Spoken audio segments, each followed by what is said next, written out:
And good evening, and thank you for joining us tonight. We are coming to you live from the WSPA TV studios in Spartanburg, South Carolina. I'm Amy Wood, evening anchor at WSPA, and tonight's conversation will be live streamed and broadcast on our Nexstar network across the Carolinas, as well as our partner station, WLTX in Columbia. Many of you turned in this evening to watch the candidates for U.S. Senate in their second debate. Both campaigns agreed to the format of that debate, but this week, campaign staff for Democratic challenger Jaime Harrison asked that the incumbent Senator Lindsey Graham be tested for COVID. The senator was tested last Friday. In a statement released yesterday afternoon, the Harrison campaign wrote, "I cannot responsibly debate in person tomorrow night and allow politics to put my family, my campaign staff, Senator Graham's staff, and members of the media at unnecessary risk." The Graham campaign responded, "Mr. Harrison is demanding special treatment. If Mr. Harrison is not able to interact with South Carolinians on the same terms they live their lives, he should not be their senator." Because of this impasse, we have changed the format of the forum tonight. At the bottom of the hour, Senator Lindsey Graham will face the same panel with equal time, directly following Mr. Harrison's interview. WSPA and Nexstar Media have taken steps to provide a safe environment here tonight. This environment has been sanitized, and the candidates and our panel are separated at a safe distance. Now, let's meet our panel. From WCBD in Charleston, anchor Carolyn Murray, and WSPA anchor Gordon Dill. Gordon will ask our first question. All right, Amy, thank you, and good evening, Mr. Harrison. Thank you for being here. I want to talk about your COVID precautions. As Amy said, it's the reason we're not having a debate tonight. You did a debate last week where you brought your own plexiglass shield with you. You had one delivered to the studios here in advance of the debate. If you're insisting that the person you're debating have a COVID test, what is the purpose of the plexiglass? Is that a political prop? No, it's being safe. Listen, right now, Senator Graham, just this past week, was in a hearing room with two people who have tested positive for the coronavirus. Two senators who are now quarantined at home. We have to take this thing seriously. The President of the United States has been out of pocket because he has the coronavirus.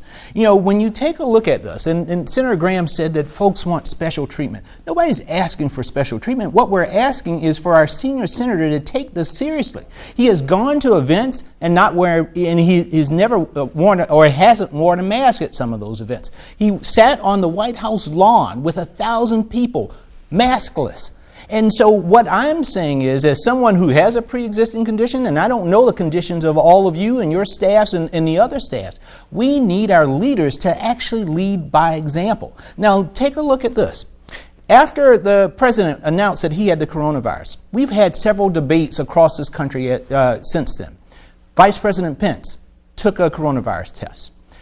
Senator Cornyn just today took a coronavirus test. Susan Collins just took a coronavirus test. And it's because they're being responsible because they were in meetings in which folks have had the coronavirus. I don't understand why Senator Graham is asking for special treatment when all we are saying, let's keep people safe. Because you know what? It is a 5-minute test. You go in, you get a swab, they swab it in your nose, and it's less than 30 minutes, and you get an answer for it. But Mr. Harrison, you're asking to represent millions of South Carolinians, and you don't know their condition either. 150,000 of them have confirmed cases of COVID. Are you not going to meet with them unless they have a COVID test? Well, listen, but this is the difference. Senator Graham and I are vying to be leaders in this state.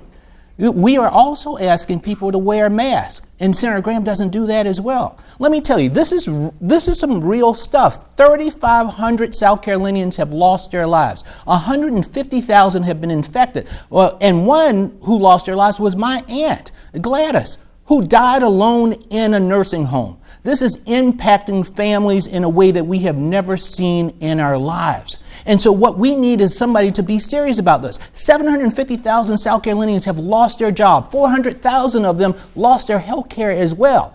All we are asking is for one of the top leaders in the state to lead by example. Don't hold rallies without a mask. Make sure that you're washing your hands. And when you're in a forum where you're interacting with folks, after you have been in a room with two people who have contracted the coronavirus, that you actually get a test.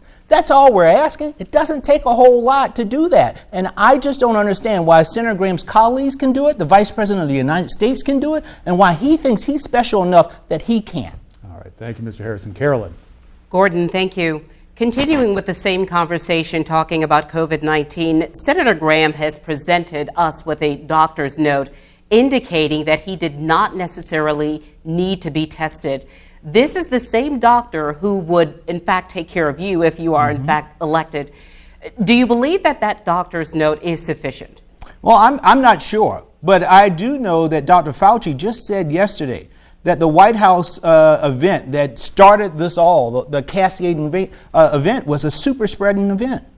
And we all have to take this stuff seriously, and I don't believe that our senator has. I mean, very early on, he was in those rooms. You know, we all read and heard Bob Woodward talk about the president and what the president said in terms of how they tried to talk down the coronavirus initially. Senator Graham helped set up the interviews. He was actually in the room. Yeah, I remember the early interviews in which he tried to talk down this as well. And he said, well, you know, if 50,000 people die, that is success. And then if 75,000, and if 100,000 or 150,000, you know, this is something that is impacting so many people, and it breaks my heart to hear the stories of folks saying that they can't properly say goodbye to loved ones because they can't hold their hands. They can't be in the emergency room when their loved one is passing away. It is important that we take this stuff seriously because it's impacting us as a society in a way that we have never seen before.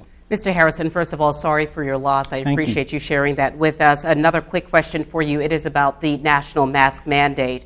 As you've described, the White House is now described as a hotspot. We know that dozens of people associated with the Trump campaign have tested positive for COVID-19, and many of those people were seen at large gatherings not wearing masks. The question for you is, do you believe there should be a national mask mandate? I do, and I guess somebody like Mitch McConnell believes the same thing because he just recently said that he won't go over to the White House because they have different standards as it relates to the coronavirus. We have to take this seriously, and when we look at other nations, New Zealand is a perfect example. You know, nations who are almost coronavirus free at this point in time because they came up with a national plan for how they were going to address this. Instead of saying, well, each state is different. Well, listen, we don't have walls on the borders of our states. People get on an airplane, fly from one. My in-laws live in Utah. I live here in South Carolina. It is easy for us to get on a plane, fly there. But if I'm taking the coronavirus with me, not only am I impacting the people on that plane, but I'm also impacting the people in the location that I'm going. And then those people impact other folks. There are no walls on the borders of each of our United States. And so we had to come up with a comprehensive plan in order to address this, and we failed to do that. Thank you, Mr. Harrison. Gordon. So, given how serious COVID is in your description, students all over the country have to show an immunization record to return to class. If there's a COVID-19 vaccine, should they be required to have that to return to class? Well, that's a possibility, and I think we probably have to look at that. I mean, it's really, really important. Yeah, it's part of the reason why we do contact tracing, right? It's part of the reason why we have to be thoughtful in the process to make sure that nobody is impacted and infected by something that we are still learning so much about. And so I think, again, it's in our best interest for us to take this as seriously as we possibly can so that we can get back to normal. But if we continue to try to be lax with how we deal with this issue, then we are going to lag behind all of the other nations that have taken positive steps forward to get the coronavirus behind them and instead of in front of it. So you would consider a national mandate for school children to get the vaccine? Well, just like we ask for kids to have flu shots as they go in, we probably have to think about the same thing. What about the people who are concerned about the safety of the vaccine? What do you say? Well, I think at this point we need the scientists and not politicians. If you ask me, Jamie, this is a good vaccine for me to take, I would tell you, you don't need to ask me. You need to ask someone who actually understands this stuff in terms of doctors and the scientists. And so if Dr. Fauci, who I believe on, folks on all sides of the aisle and in the middle, If Dr. Fauci says that this is a reliable vaccine, something that we have tested, something that has gone through the processes that we usually have for these type of things, and we feel that it's good for the American people to take, I'll take it. But I'm not going to take it if it's Lindsey Graham telling me that I need to take it. Because, again, Senator Graham and I aren't doctors. And so we need to rely upon them to give us the best advice. All right, thank you. Carolyn. Mr. Harrison, African Americans represent 27% of South Carolina's population, but of the 3,500 people who died in our state, 35% of those people were black. What will you do to ensure access to medical care and health care for all people in our state? Yeah.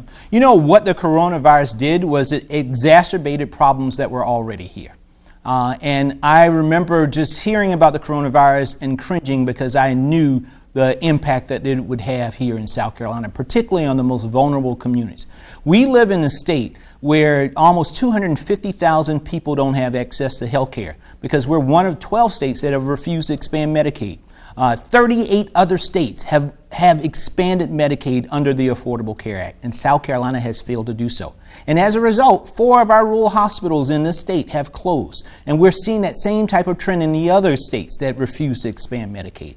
You know, if you live in one of those communities, and it doesn't matter if you're black or white, it doesn't matter if you're a Democrat or Republican, and you have complications with diabetes, or you're impacted by the coronavirus, you have complications with a pregnancy. Instead of taking you 10 or 15 minutes like it used to get to the nearest hospital, now it takes you 25 or 35 or 45 minutes. That's a death sentence. And what those folks are looking for, they're not looking for a Democratic solution or a Republican solution, a solution from Jaime Harrison and one from Lindsey Graham. They're just looking for a solution. And we have a responsibility to the people here in South Carolina that the leadership, and Lindsey Graham is emblematic of it. He's been here 25 years, have failed to do so. I've gone to some of these communities that have lost their hospital, and they have told me that Lindsey Graham hasn't even shown up since they have. We can do better, particularly on health. In this state, 2 years ago, 14 of our 46 counties had no OBGYNs. None. Zero. Zilch. None. We're in the 21st century, and 14 counties in South Carolina don't have any OBGYNs, and we're serious about health care? And then we have a senator who comes up with a health care plan that he thought of in a barbershop, where he doesn't protect folks with pre-existing conditions, where he puts a senior tax on seniors. And he block grants the money and reduces the amount of money. Let's be serious about healthcare, and it doesn't have to be a partisan thing. Let's be focused on the health of every single South Carolinian, and that's what I'm going to do. I'm going to fight to expand Medicaid. I'm going to fight to strengthen the Affordable Care Act so that every person can have healthcare, whether it's given to them by their employer or because they go into some type of public option. Mr. Harrison, I'd also like to talk to you about the stimulus relief package. Just this week, negotiations broke down to provide a second round of relief to families and businesses affected by COVID-19. Well, now that the first round has expired, people are losing their jobs, they're losing their health care, they're losing their businesses. How would you work beyond the aisle, across the aisle, and foster bipartisan support to pass something to help not only the nation's families, but families right here in your beloved community of South Carolina? Yeah, thank you for that question. You know, it breaks my heart to talk to small business owners and folks, those who are in unemployment right now and desperately needed that federal unemployment benefit. You know, again, I said 750,000 South Carolinians have lost their job as a result of this coronavirus, and many of them lost their health care as well. And, you know, our Senator Graham said over his dead body, or over our dead bodies, will he allow an extension of the unemployment benefit. As a result, because the benefit ran out in August, there's so many folks who are on the verge of being kicked out of their homes. They're on the verge of not being able to pay their bills.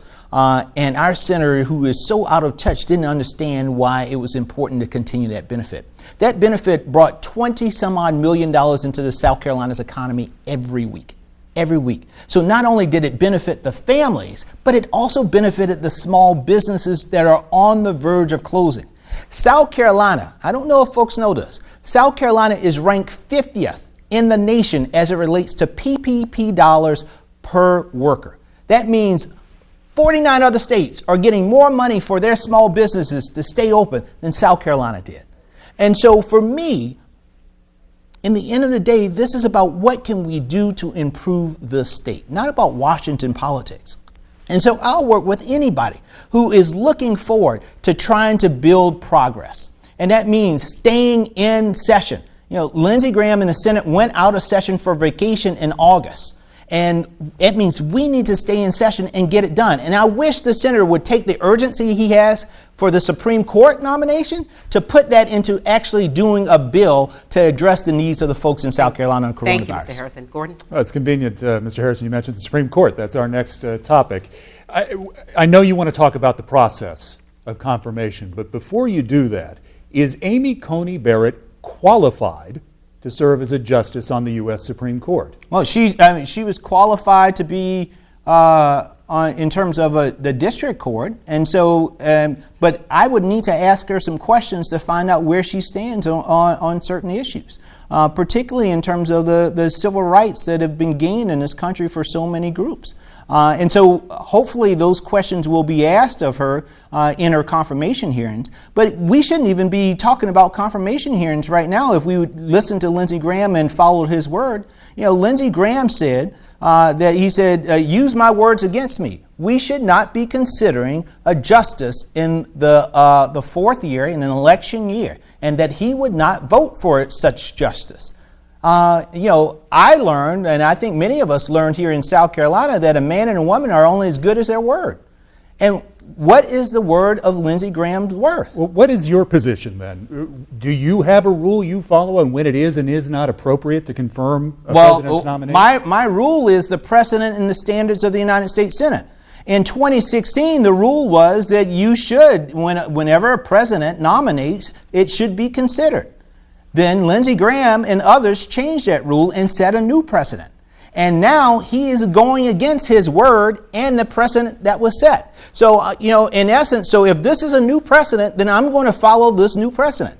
But if we're going to be a nation of laws and rules, then let's follow those rules. Yeah, I said the other night, it almost feels like I'm playing Monopoly with my 6-year-old son.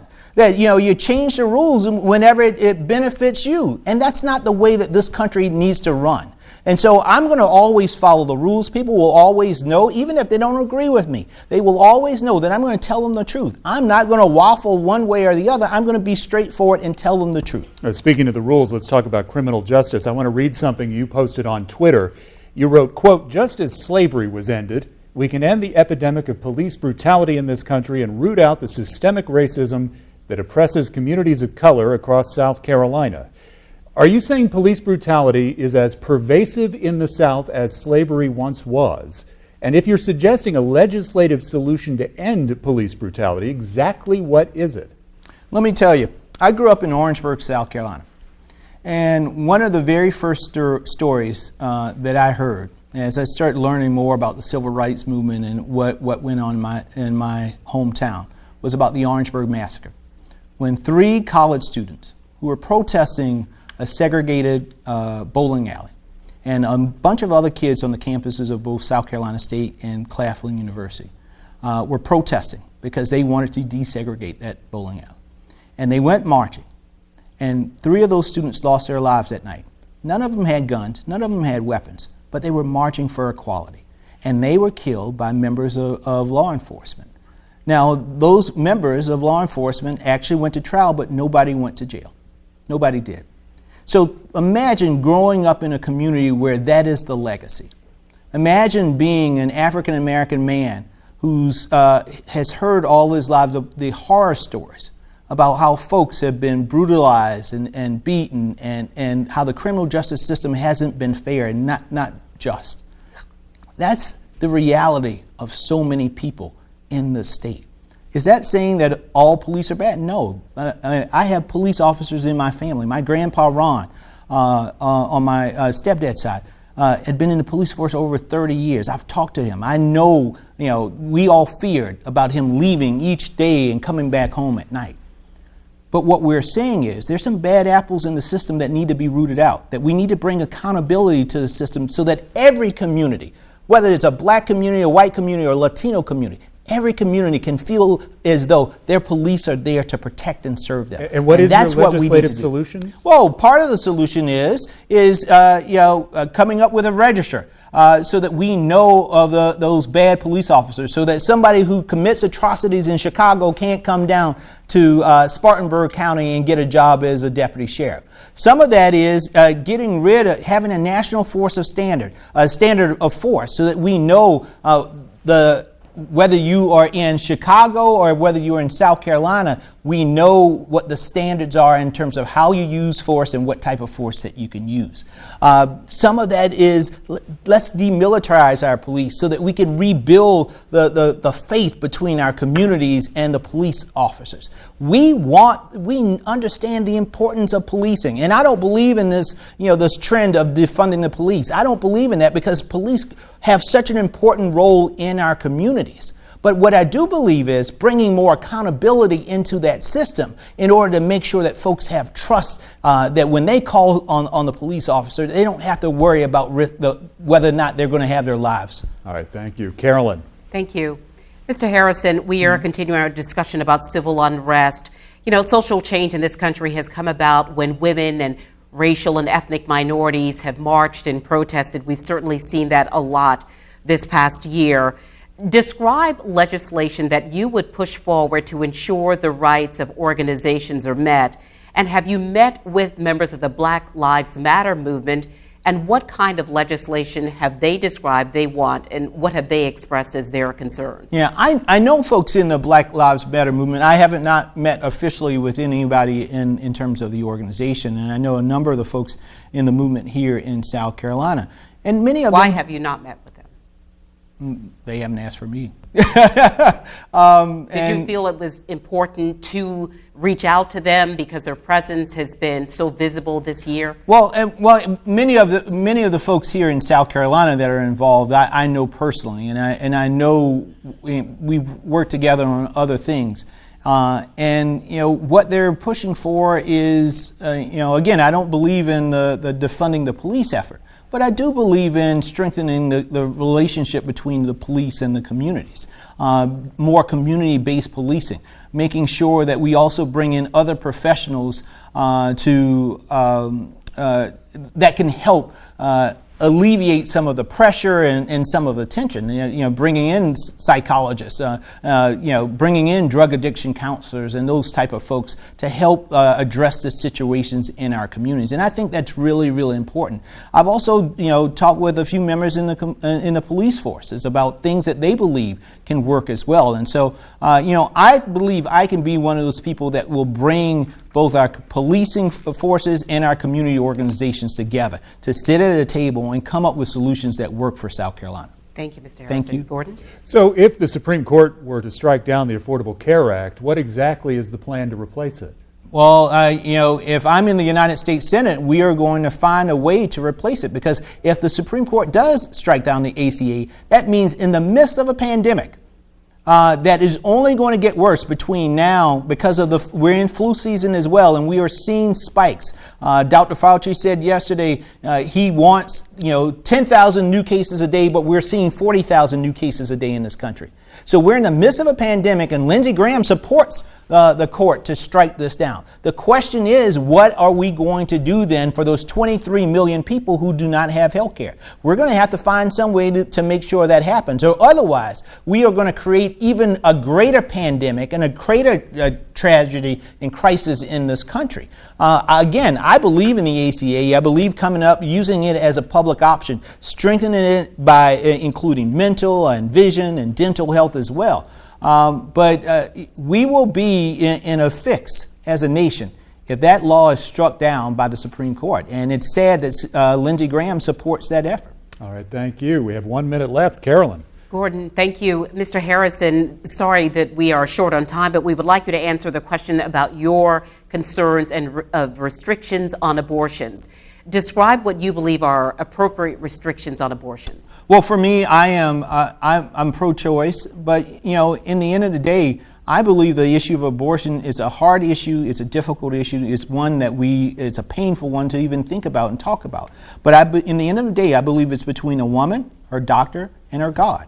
I don't believe politicians have a role in that. And I'm a firm believer in that. Now, what we can have a role in is making sure we address some of these issues that are impacting women and the health of their babies. The infant mortality rate here in South Carolina is in the top 10. The fact that I issued earlier, or stated earlier, that 14 of our 46 counties had no OBGYNs, that we have a senator who is proposing a healthcare system. Thank you very much. Thank you, Mr. Harrison. We appreciate your 1 minute, I'm Thank sorry. you. Yeah, we do want to give you the promised 1 minute for a closing statement. Yeah. Well, thank you all for doing this again, and I wish you and your families all health, and for all of the viewers here today. Listen, in the end of this campaign, as I've been saying, I've lived the American dream. I grew up in a mobile home, and I'm now running for United States Senate. That only happens in America. Our state motto, "While I breathe, I hope," it is my life. It's the motto of my life. But what I want in this campaign, and what I hope is that I've inspired folks. Lindsey Graham is going to scare you. He's going to scare you about crime. He's going to scare you about everything. But we're tired of being scared in this country. We're tired of being scared in this state. It's time for us to come together as a people. And I hope through my campaign, a campaign that is built on hope, that folks will see that and say that it's time for a new day. Mr. Harrison, thank you again for joining us tonight. We appreciate it. Keep it here. Don't move. We have more to come. We will speak with Senator Lindsey Graham when we come back right after a short break. It's one of the country's most important Senate races. Incumbent Lindsey Graham. I want to be focused on the needs of the United States. And challenger Jaime Harrison. I'll fight for you as hard as I would for my family. Tonight, a live discussion on the issues important to you.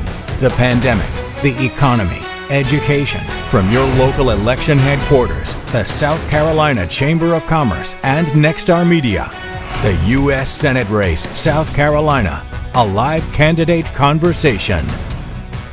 And once again, good evening and thank you for joining us. We are coming to you live from the WSPA TV studios in Spartanburg, South Carolina. I'm Amy Wood, evening anchor here at WSPA. Tonight's conversation will be live streamed and broadcast on our Nexstar network across the Carolinas, as well as our partner station, WLTX in Columbia.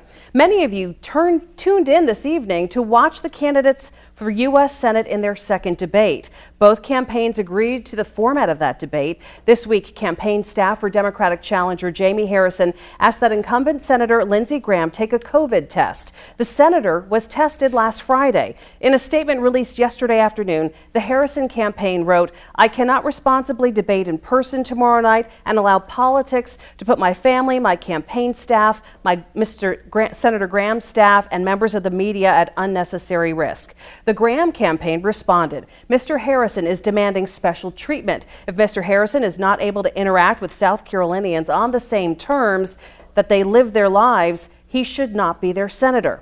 Now, because of this impasse, we have changed the format for this forum tonight.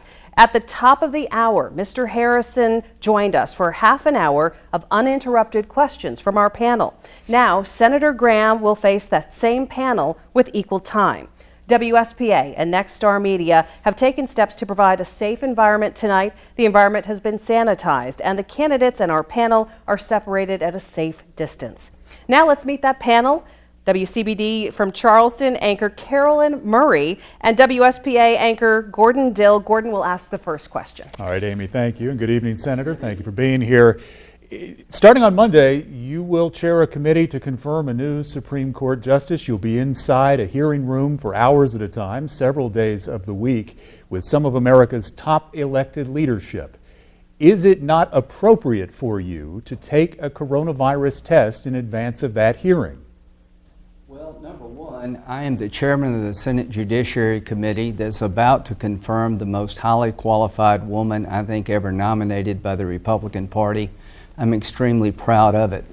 We're setting the hearing room up based on CDC guidelines. I just got a statement today from the architect of the Capitol who consulted with the House physician saying that the room is set up in a compliant way.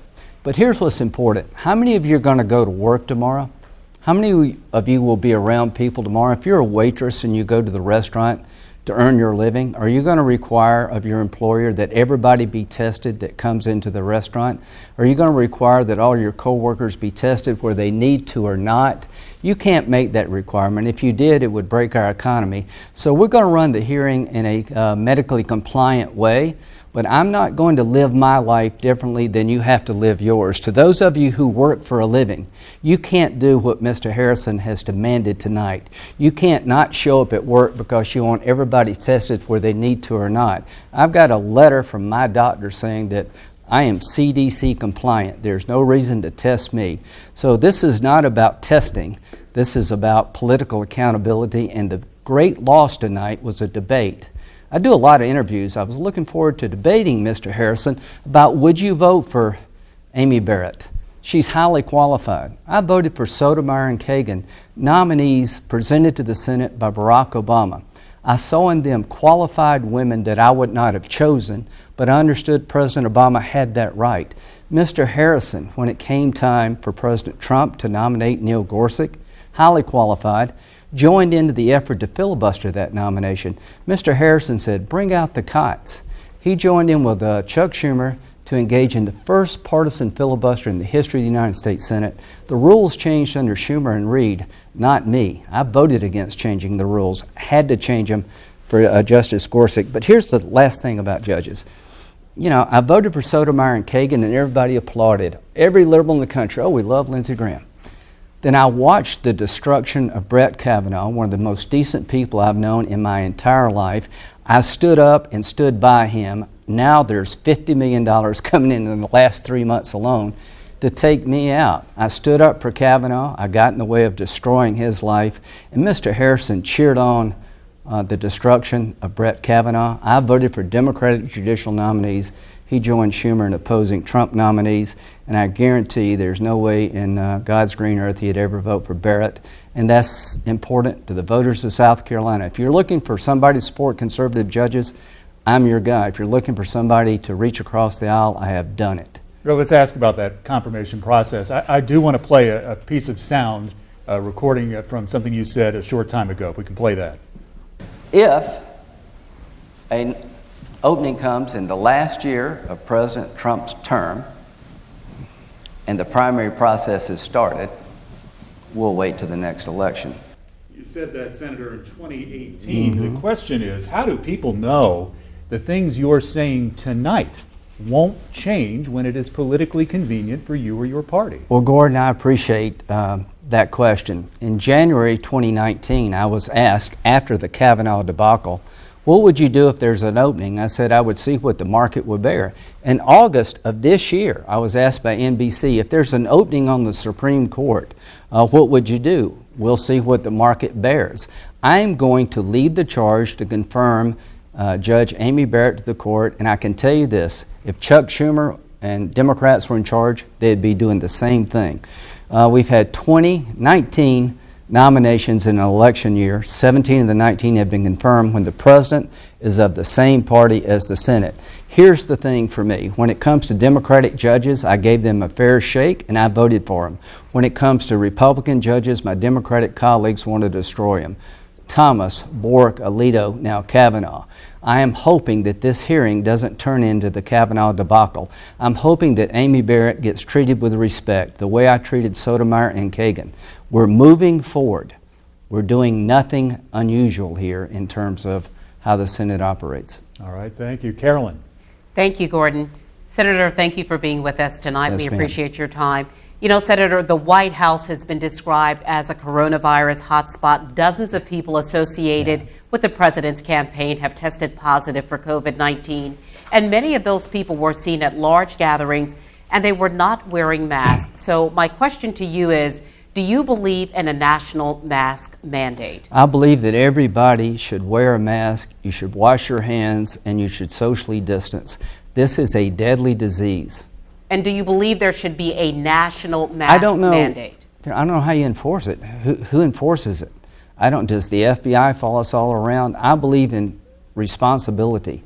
So the idea of wearing a mask, count me in. In terms of a national mandate, I don't know how that works. But if you're looking for my advice, wear a mask, wash your hands. We will get through this. A vaccine, I think, is near. The drug therapies that got President Trump back on his feet are going to be available to all of us. I'm encouraged by the fact that we will defeat this virus sooner rather than later. But this election is not about just the virus. What happens if the Democrats take over the Senate, they get the House and the White House? The most radical political agenda in American history comes our way. Is there a difference between the Democratic and Republican Party? Absolutely. Is bipartisanship good? Yes. But let me tell you a big difference in this race. If the Republican Party can hold a Senate, I'm in line to be the budget chairman. If the Democratic Party takes back the Senate, the budget chairman will be Bernie Sanders. So I want you to understand what I just said. If the Democrats take over the Senate, an avowed socialist, Bernie Sanders, will be writing the budget for the United States. If the Republican Party keeps the Senate and I'm in it, I'll be the budget chairman. There's a big difference between me and Bernie Sanders when it comes to your money. Vote for me. Thank you, Senator. We appreciate it, Gordon. Yeah, we do want to stay on this topic of COVID, though. Let's do it. You may have heard your opponent say he would consider requiring students returning to class to get a COVID-19 vaccine. Is that something you would support? If we get a vaccine, I'll be the first one to take it once it's FDA approved. But, you know, my job is to be a senator for our state. In Washington, to be our voice in Washington, we have a superintendent of education, Molly Spearman, who I trust. We have a governor who I trust and I like. So when it comes to COVID, let's push as hard as we can to get a vaccine, to get this virus behind us. It has been deadly. It has been tough on our economy. I want another stimulus package. I think we need another $1,200 per person to help. I want money. Senator, we're planning to ask you about the stimulus package. In fact, it's up next. As far as the vaccine, about the vaccine, should it be required for students returning to school? I think that's up to South Carolina. I think that's up to the people of South Carolina. I'm not running for governor. I'm running for United States Senate. I understand the 10th Amendment. I trust Molly Spearman. She won the right to make education policy. I am trying to win the right to make national security policy, to make economic policy at the national level, to reject the largest tax increase in American history if my Democratic colleagues take over the House, the Senate, and the White House. They're going to change America as we know it today. They're going to expand the court beyond 9 to pack it with liberals, just as sure as I'm sitting here. They're going to do it with Electoral College. Now, what does that mean to us, Gordon? Well, our voice is lost. You pick the president based on New York and California. Our founding fathers wanted states like South Carolina to have a voice. So the difference between the agendas is incredibly important. Bernie Sanders is budget chairman versus Lindsey Graham. I can go on and on. Liberal judges versus conservative judges. All right, thank you. Carolyn.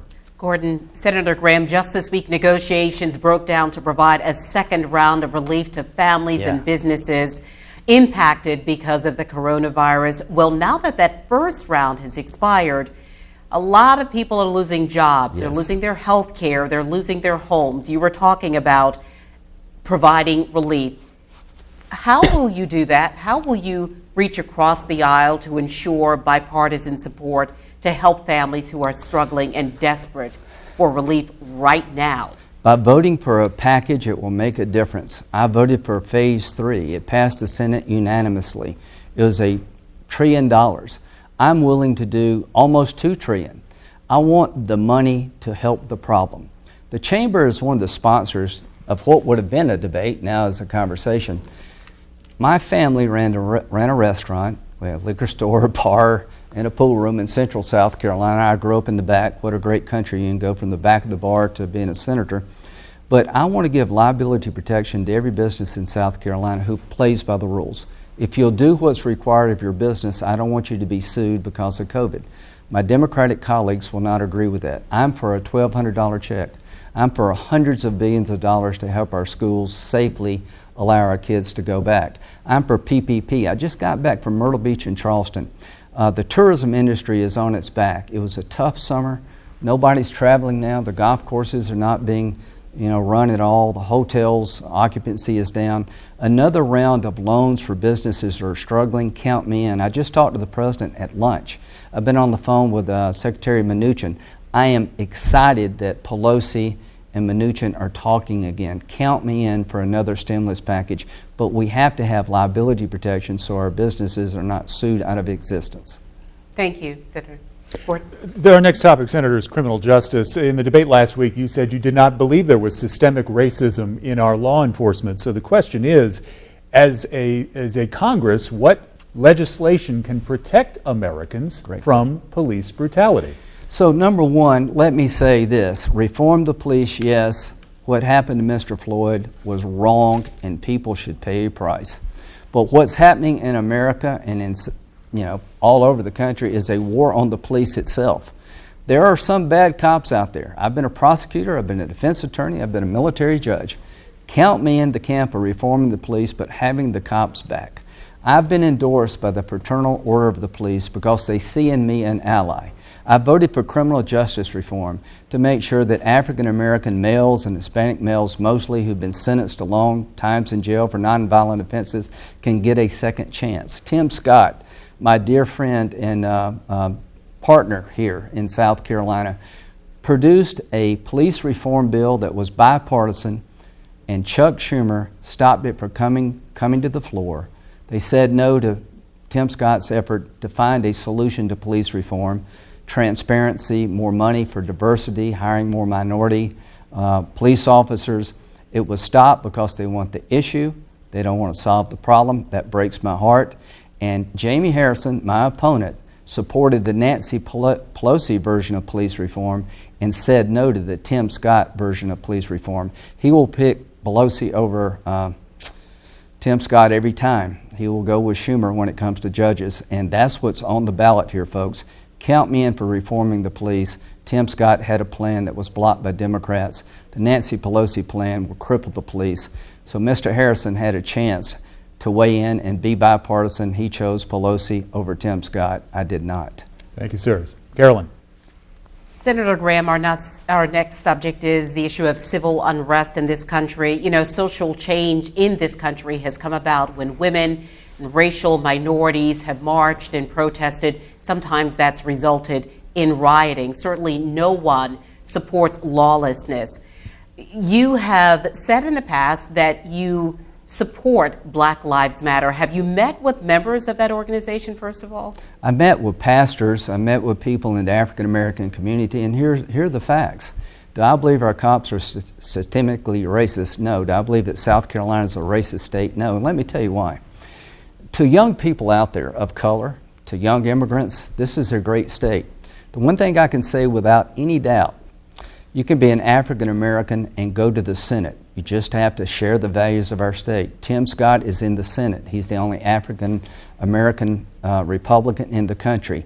Nikki Haley is a daughter of Indian immigrants raised in Denmark, South Carolina. She became our governor. In South Carolina, folks, it's not about the color of your skin or where you came from. It's about your ideas. The reason I'm going to win this race is because my ideas, my conservative philosophy, my willingness to reach across the aisle fits our state. I am in line with Tim Scott and Nikki Haley. My opponent's going to lose, not because of race, but because he's aligned with the most liberal people in the country. He's raising $50 million from liberals all over the country to flip this state into the Democratic column. It's not going to work. So count me in for reforming the police. I voted for the First Step Act that gave African American males and Hispanic males who've been imprisoned under the Joe Biden Three Strikes You Out bill. President Trump led the way. I worked with Cory Booker. There are a lot of people getting out of jail who were sentenced to long terms in jail for nonviolent offenses. They can go back to their families. They can get a job. 31% of our state is African American. I'm asking to every African American out there, look at my record. I've been supporting historically black colleges and universities, and I'm glad President Trump has made it a permanent fixture now. We don't have to beg every year for the money. I care about everybody. If you're a young African American, an immigrant, you can go anywhere in this state. You just need to be conservative, not liberal. Senator Graham, I would just like to talk about that a little bit more. If you could explain yourself, you say that you don't believe that there is systemic racism, but you named two people who are elected officials, former Governor Nikki Haley as well as Senator Tim Scott. Do you think that there is a problem that you're still able to only name so few people of color when it comes to people who have had who've had marked success in their careers and in their lives, perhaps there is a problem when you can only name so few. Here's a problem. I think naming Nikki Haley and Tim Scott are national leaders in the Republican Party. I consider this a proud moment for South Carolina, not just for the Republican Party. Tim Scott has tried to reform the police. Tim Scott gets called names you would not believe. All I can say when it comes to South Carolina, you don't have to take my word for it. You can go as far as you want to go if you have values associated with our state. Here's the problem. Tim Scott's been stopped 6 or 7 times on Capitol Hill by the police. I never have. And I want to deal with that. I want more police officers from the community. I want to make sure that we have transparency in policing. I want more body cameras. I want to recruit more people. I want to involve de-escalation training. I want the police to be well equipped to deal with the problems they have, but you have no idea what it's like to be a cop now. I've talked to the police officers all over the state. They feel abandoned. They feel like they're the bad guy. I am not going to be part of that movement. I am not going to empower what I think is an assault on law and order. With me, you will get reform, but I'm not going to abandon the cops. With me, I will stand up to the mobs. Senator Graham, thank you. We'd like you to take a look at a video question. This question regards the rights of LGBTQ. Take a listen. Hey, I'm Louis Uhas, and I have a question for the candidates. My partner and I have been married for 5 years, and we've been together for 22. What will the candidates do to ensure our rights are protected, the rights of gay people married in the state of South Carolina?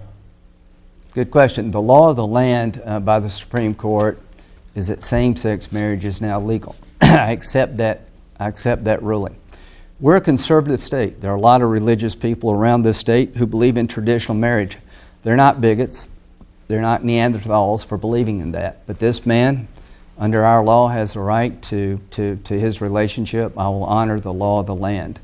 I have tried to be tolerant. I've tried to understand that people have different life experiences. I do. I'm not a woman. I'm not a person of color. I listen. But I can tell you right now, when it comes to South Carolina, I think I've been an effective voice for who we are. And to the gentleman, the law of the land is that same-sex marriage is legal, and we will honor that.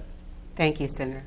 Let's talk about the Affordable Care Act, Senator. If the Supreme Court is to strike down the ACA, Republicans have promised for years to repeal and replace. Yeah. Where is the replace? Ms. Graham Cassidy, can I talk to you a little bit about Obamacare? Obamacare in South Carolina has been a disaster. You were promised if you like your doctor, you can keep it. We had 5 choices under Obamacare. We're down to 1. Premiums have gone up 30%. For a while I was on Obamacare. My premiums went up 300%. My coverage almost was non-existent. So Obamacare. 3 states get 35% of Obamacare dollars. They're California, New York, and Massachusetts. Nancy Pelosi, Chuck Schumer, and Elizabeth Warren. They're 22% of the population. What would I like to do? I'd like to make sure that if you're in Spartanburg, you get the same amount of money from the federal government as if you lived in San Francisco. That would be almost $1 billion increase for us. Level out the funding, send the money to the state directly, bypass the Washington bureaucrat you'll never meet, put our local officials in charge of health care, allow our doctors and hospitals to talk with you, the patient, in your own backyard. The reason liberals hate my idea is because I'm trying to get money and power out of Washington, back here at home. Their goal of single-payer health care, I think, will reduce quality, increase cost, and my goal with Obamacare is to make sure we don't send $1 billion to New York, California, and Massachusetts. We control the money, and we make the decisions. There's 150,000 South Carolinians with a confirmed case of COVID. That's a pre-existing condition. Yes. They may lose the ability to buy health care without ACA. That's not absolutely. Look at Graham Cassidy. We send the money back to South Carolina. We get almost $1 billion more under my bill than Obamacare gives us. We get to manage the money here at home. Local politicians are in charge. If you don't like what they're doing, you can vote them out. A bureaucrat in Washington could care less about us. Pre-existing conditions is required under the Graham Cassidy bill. My mom died when I was 21. My dad died when I was 22. We went broke because we're underinsured. When my parents died, my sister was 13. We got a Social Security survivor benefit check of about $300 from my sister Darlene. We moved in with an aunt and uncle that worked in the textile mills in South Carolina and never made over $25,000 or $30,000. I get it. We're all one car wreck away from needing help. We're not going to take your pre-existing conditions away from anybody. That makes no sense. What I'm trying to do is get the money and the power out of Washington back here at home, because our liberal friends are going to put all of our health care under the federal government umbrella. Okay. That is not the way to go, folks. Thank you, sir. Carolyn. Senator Graham, marijuana is still illegal at the federal level for all Americans. Do you support changes to federal marijuana laws, including legalization, decriminalization, as well as medicinal use? And if we're trying to get in a few more questions, if you could make your question. No, ma'am, I do not. I've been a prosecutor, defense attorney, and a judge. Marijuana can be a very dangerous drug, particularly for young people. But I do support medical marijuana. I am convinced that their medical purpose is associated with marijuana, and I'd be willing to make that exception. Despite the fact that 70% of Americans say that they've used marijuana, there are polls that show that people believe that marijuana could and should be used for recreational use. I'm in the 30% that says it's not a good idea, and I've seen the effects. It's a gateway drug to other things. When it comes to medical marijuana, it makes sense. When it comes to legalization, I'm not going to impose that on the people of South Carolina. We only have a minute before we get to your closing here, so quickly, there has been some criticism from the president about mail-in absentee ballots, whether they will be safe or not. Your voters, do you encourage them to vote by mail? Yes. If you want to vote by mail, do it. Call up, let them know you want an absentee ballot. There'll be a record of the transaction. But voting by mail, where everybody in the country gets a ballot where you want one or not, is a disaster. In Minneapolis, they had a guy with 300-something ballots in his car. Voting by mail in South Carolina is safe. Absentee voting is safe in South Carolina. There's a record here. I want a fair election. I want everybody to vote. But this idea, the liberal dream of just mailing out ballots and hope people get it, ballot harvesting, I think is a threat to our democracy. Thank you. All right, one final question, and certainly this was something that was certainly a compelling time in our community. 9 members of Emmanuel AME Church were gunned down by a gunman who was able to purchase a gun just because of the Charleston loophole. Yeah. I apologize, we are out of time. Thank you so much, Senator Graham, for being with us. We did promise you 1 minute as a closing statement. Go ahead. Big choice election. Mr. Harrison is the associate chairman of the Democratic National Committee. He's a great spokesman for their cause. I'm a conservative Republican who reaches across the aisle with a record to prove it. I'm the chairman of the Senate Judiciary Committee. I will fight for conservative judges. A lot's on the ballot: law and order versus the mob and chaos, conservative judges versus liberal judges, free enterprise versus Bernie Sanders being in charge of your budget. I love South Carolina. It is my home. It is the best place in the world to raise children and to start a business. As long as I'm your senator, I intend to keep it that way. All right, thank you so much, Senator Graham, for being with us tonight in Spartanburg. A reminder, absentee voting is underway across the state of South Carolina. Thanks for watching and have a good night. All right, that is going to conclude this candidate forum coming your way from the studios of WSPA in Spartanburg. Both Jaime Harrison, the challenger, and the incumbent Lindsey Graham given a number of questions over the last hour or so. First question for both candidates tonight was about the virus. Jaime Harrison saying he supports a national mask mandate, while Lindsey Graham says everybody should be wearing a mask, but it would be hard to enforce some sort of national mask mandate. When it came to the subject of a vaccine, Jaime Harrison said if the health experts said to take it, he would, but not if Senator Graham said to do so. Senator Graham simply said that a vaccine is near, closer than we think right now. Harrison was also asked about the Supreme Court hearing coming up on Monday, was asked if Amy Coney Barrett was qualified for the Supreme Court. He really didn't give an answer on that per se. He didn't say if she was qualified for that position. Senator Graham says he is leading next week's confirmation hearing. It will meet CDC guidelines, and he will lead the charge to confirm Amy Coney Barrett. As far as police reform in the United States is concerned, Harrison saying that not all cops are bad, and Senator Graham echoing that as well, saying that he's talked with some cops who say they feel abandoned. Harrison says he has not met with members of Black Lives Matter, but he said he knows members of that as far as the civil unrest in our country is concerned and their efforts. And as far as the senator is concerned, he also has not met with any members of Black Lives Matter, but he said he doesn't believe that South Carolina is a racist state. We'll have a complete wrap-up of this coming up later tonight on News 19 at 11.